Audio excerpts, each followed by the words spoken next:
Me ha tocado hablar un poco sobre la clasificación de los delincuentes.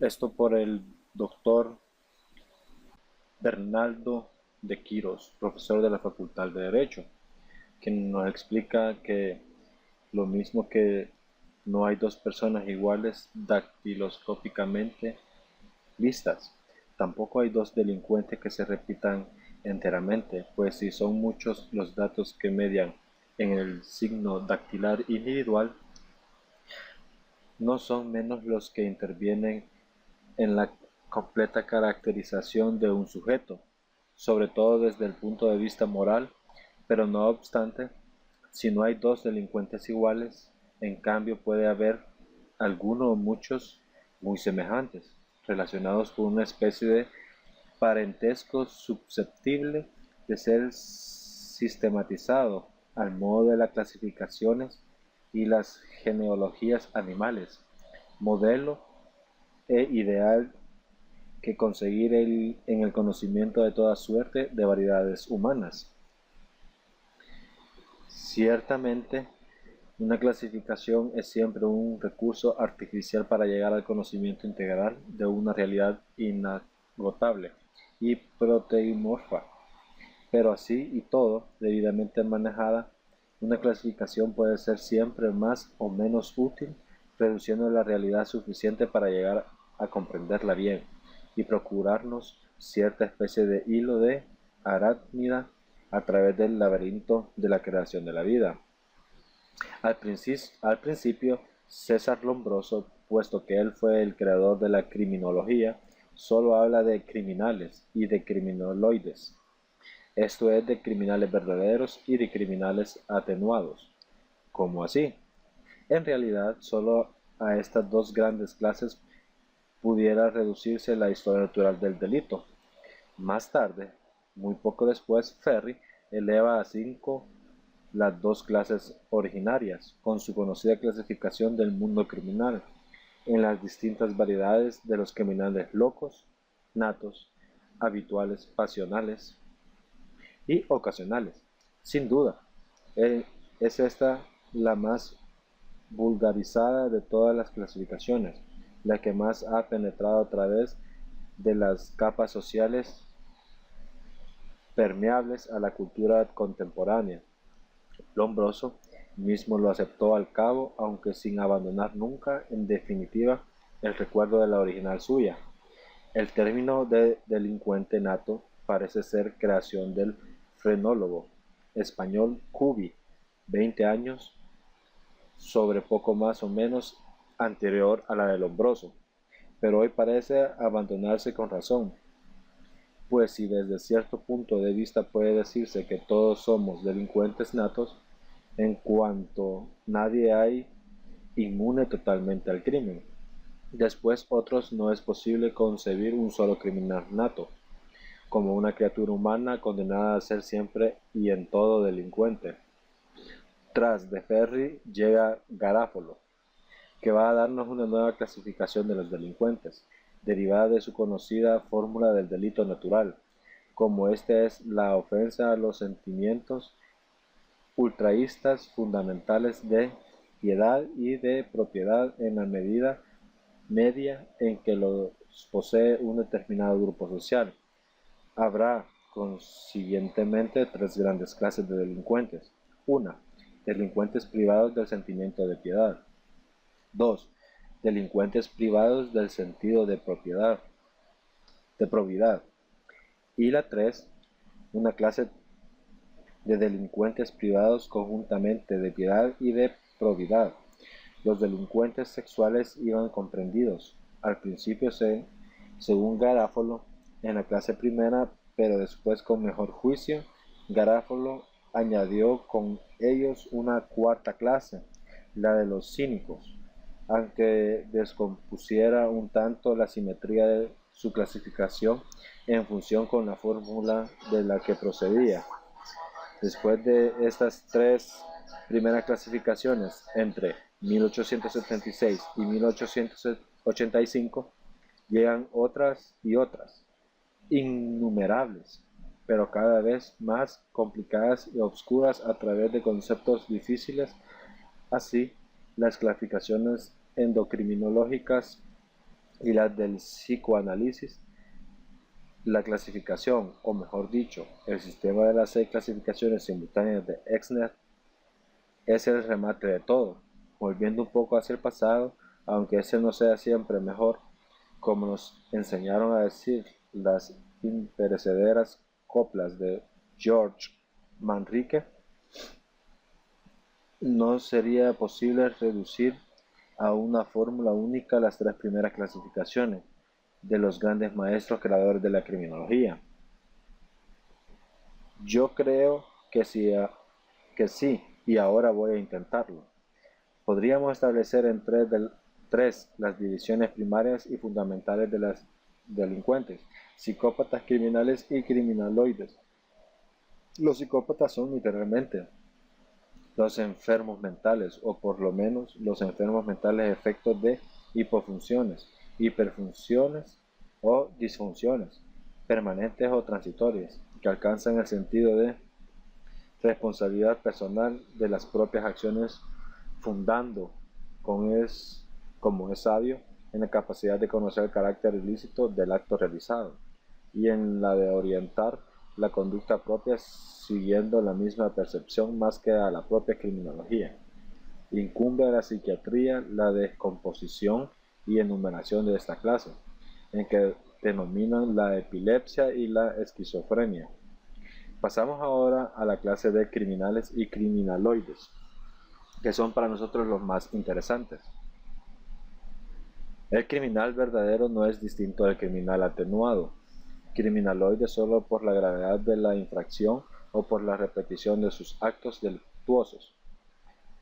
Es este un error frecuente en que yo mismo alguna vez puedo haber incurrido, aunque ahora entonces la culpa puede haber, y hay de hecho verdaderos criminales que no pasan de las formas leves de los delitos, así como lo hay que, cometida una de estas formas, leve o grave, no vuelven a repetirla jamás en una vida dilatada, aunque lo común sea lo contrario.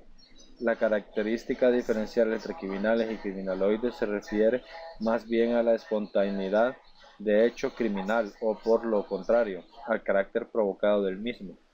En el verdadero criminal, el delito es un fenómeno que se presenta espontáneamente, determinado por causas endógenas o interiores, o exógenas y exteriores. En el criminaloide es un fenómeno provocado, aceptando la nomenclatura de Metzger.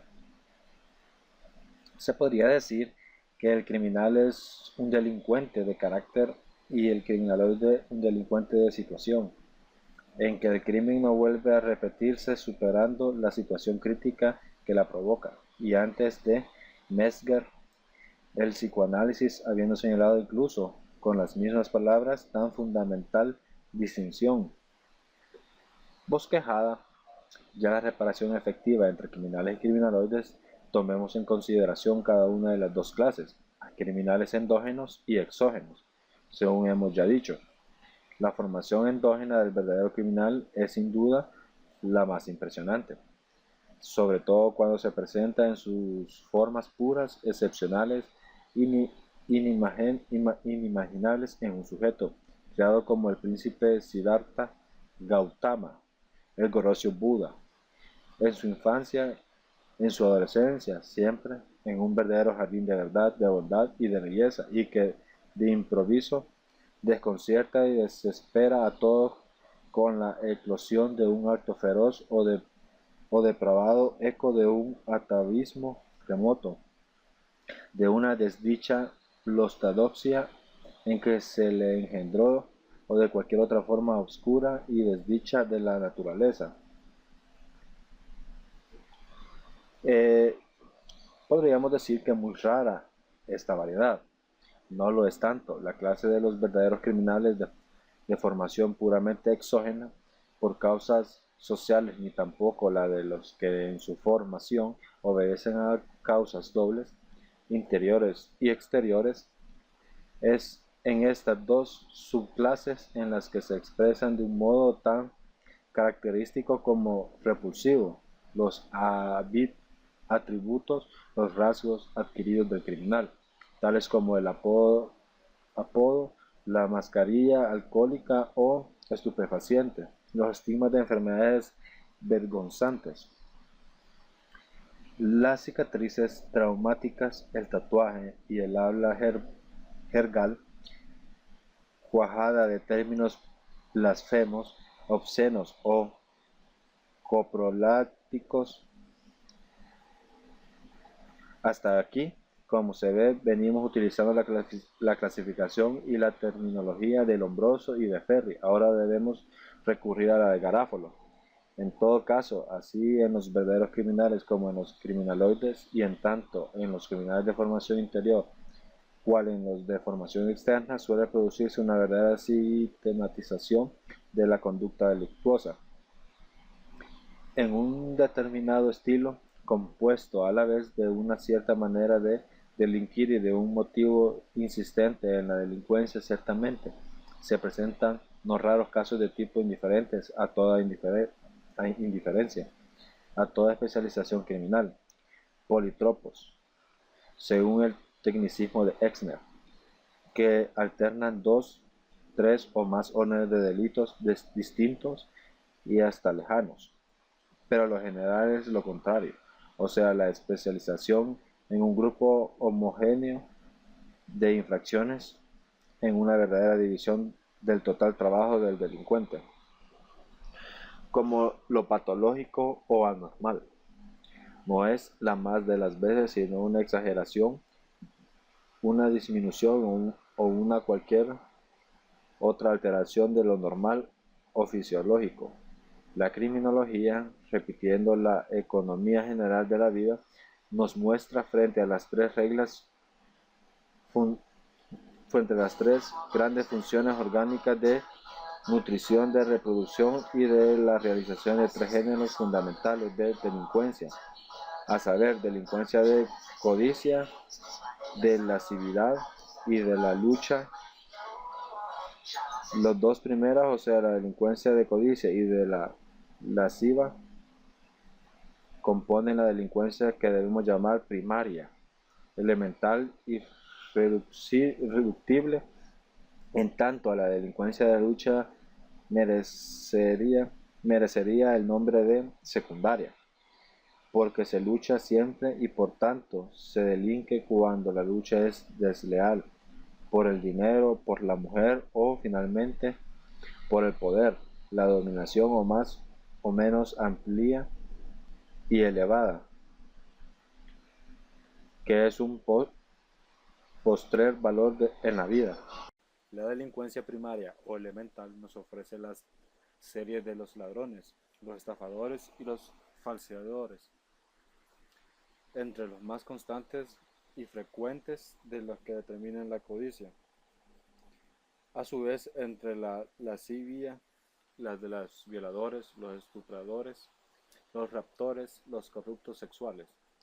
Luego la delincuencia de lucha nos muestra un desdoblamiento nuevo. De un lado, la lucha por el pan y por el amor. De otro, la lucha por el poder que al final se nos aparece como una delincuencia postrera, terciaria. En la delincuencia secundaria de la lucha por el pan o por el amor están los asesinos, los homicidas, los lesionadores, los difamadores, los dañadores, sobre todo los dañadores de cosas vivas, como son principalmente los que actúan sobre el ganado.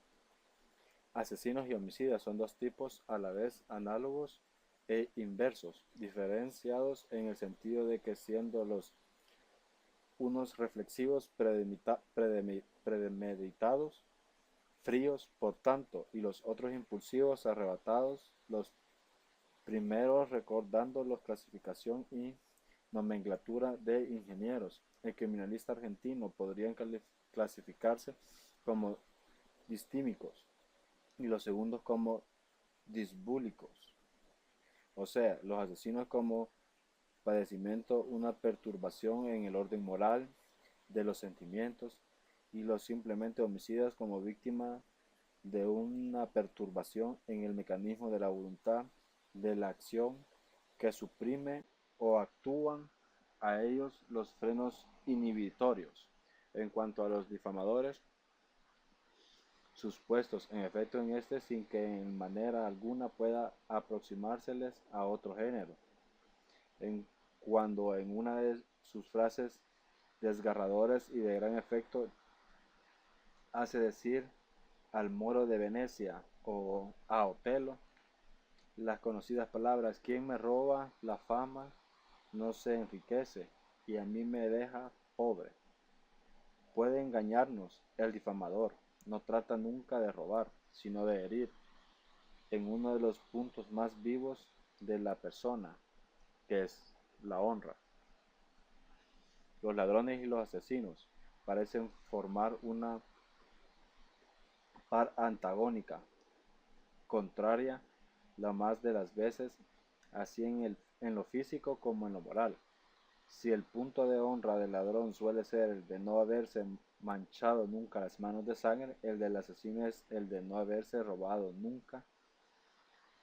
Se diría que cada uno de estos grupos es refractario al otro, y del mismo modo es muy llamativo y ha sido muchas veces repetido el contraste que ofrece la fisionomía fría y fija del asesino, su mirada vidriosa, su impasibilidad quieta, con la movilidad de las fracciones del ladrón y la agilidad de su mano.